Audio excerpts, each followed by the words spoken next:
In this video, we'll be covering one of the most common approaches to using the Moving Average Convergence Divergence Indicator, or MACD, and that is MACD crossovers.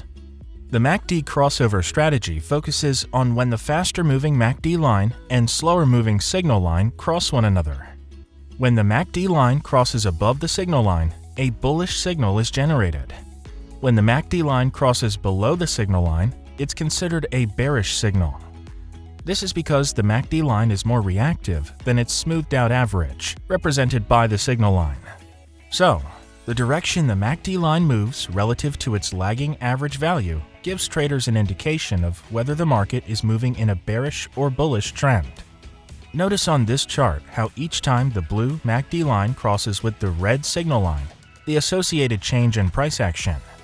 Remember though, MACD crossovers shouldn't be used in isolation, but combined with other technical and fundamental factors to comprise a trading strategy.